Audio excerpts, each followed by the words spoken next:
Some people say Disney has lost its magic. Some say it's too corporate. Others say it's political. And diehard Disney fans say it's just way too expensive. And there are the people genuinely can't stand anything Disney. So let's talk. This isn't a fan rant. This isn't a hate video. This is a real conversation, because whether you love Disney or you roll your eyes at it, Disney clearly sparks strong reactions, and strong reactions are interesting. Okay, if you don't like Disney, I'm honestly curious to know why. Not the quick answer, not the eye roll, the real reason. And if you do love Disney, I want you to hear these questions too, because maybe this tension isn't just about magic. Maybe it's about expectations. Maybe it's about change. Maybe it's about access. Maybe it's about identity. You know what's funny? Disney is one of the few things on earth that can make grown adults feel emotional or irritated in the exact same sentence. And I don't mean mildly annoyed. I mean opinions, strong ones. So instead of guessing what people mean when they say, I don't like Disney, I thought we'd do it differently, I'm going to ask a few honest questions. Not gotcha questions, not debate club questions, just the real stuff that seems to sit underneath the reactions. And if you're a Disney fan, don't click away. I actually want you listening too. Some of these might make you go, okay, fair. And some might make you go, nope, absolutely not. Either way, that's the point. All right, question number 1. Does Disney's size and power bother you? Disney is massive. It owns studios, franchises, streaming platforms, cruise lines, resorts, theme parks all over the world. For some people, that scale feels impressive. For others, it feels uncomfortable. Does it feel monopolistic?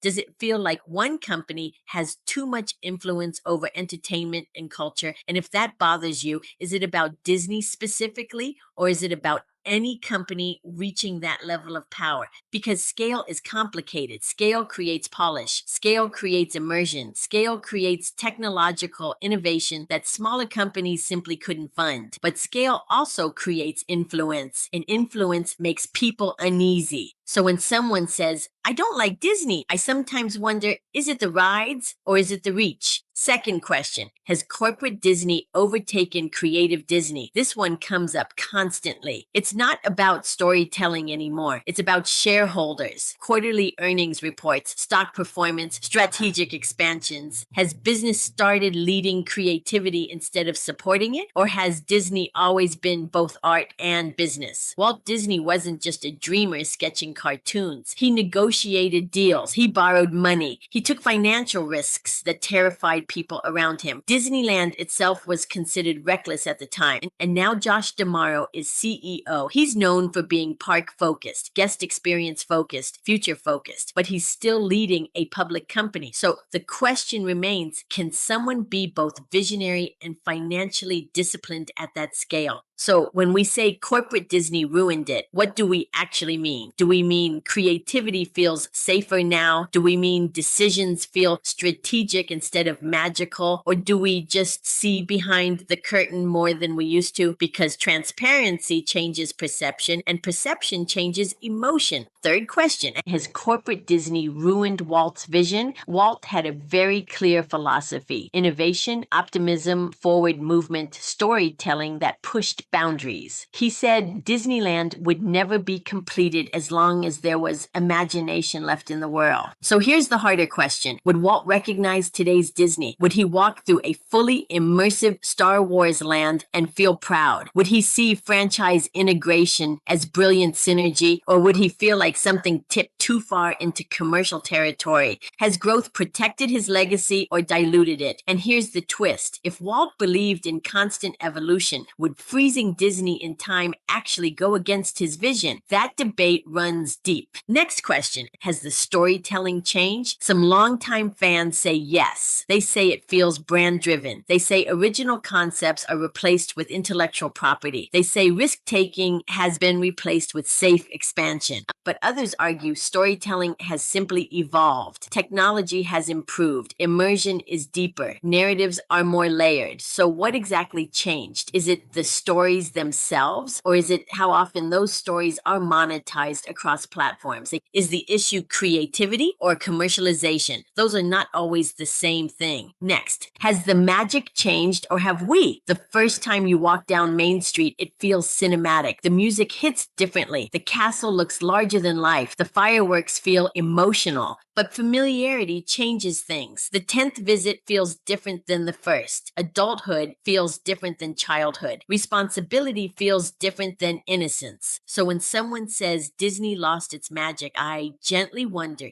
did it, or did the context change? Did we grow up? Did expectations grow with us? That doesn't invalidate the feeling, but sometimes nostalgia carries more weight than we realize. Next question. Is it culture and politics? I'm not diving deep into this one. I try to stay away from politic talk, but we can't pretend the conversation doesn't exist. Disney has stepped into cultural discussions, and for some people that matters. Some feel aligned, some feel alienated, some feel brands should stay neutral. Others feel silence is a position too. As Disney stepped into territory that made you step back, can you separate the parks from broader company positions? Or once a brand crosses into certain conversations, is that the line? Next, is it the treatment of workers? Cast members are often described as the magic. They are the ones smiling in the heat, managing crowds, handling complaints, creating moments. And before anything else, let me say this clearly. A quick shout out if any cast member sees this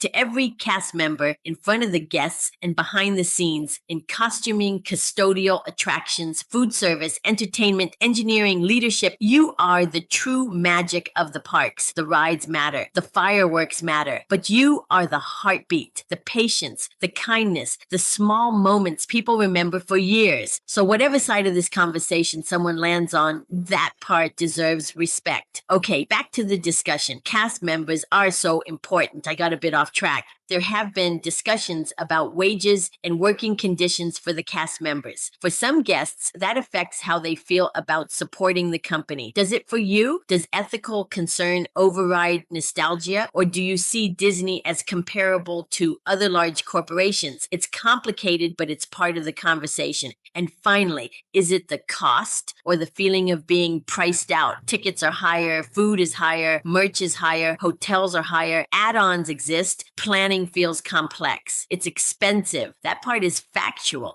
But here's the deeper layer. Is it the price itself, or is it the feeling of being priced out because one is financial and the other is emotional? When something that once felt accessible now feels exclusive, that changes how people talk about it. That changes tone. That changes loyalty. Does it feel like Disney moved away from families, or does it feel like demand simply increased and pricing followed? And if you feel priced out, does that make you frustrated, or does it make you resentful? So here's the thing. Disney isn't broccoli. You don't have to like it because it's good for you. And it's not a personality test either. Liking Disney doesn't make someone naive. Disliking it doesn't make someone cynical. It just means it hits you differently. But here's what I find fascinating. Say Disney in a room and watch what happens. Half the room lights up. The other half crosses their arms and give you the evil eye. That alone tells you something. So if you're a Disney lover, tell me why it still works for you. If you're a former fan, tell me when the shift happened. And if you're firmly in the nope and not for me category, tell me the real reason. I'll read it, and I promise I won't send Mickey to your house. Let's talk. So with that, today I sign off in a different way. If you are not a Disney fan, I sincerely thank you for your feedback. If you are a Disney fan, I hope to see you in the next video.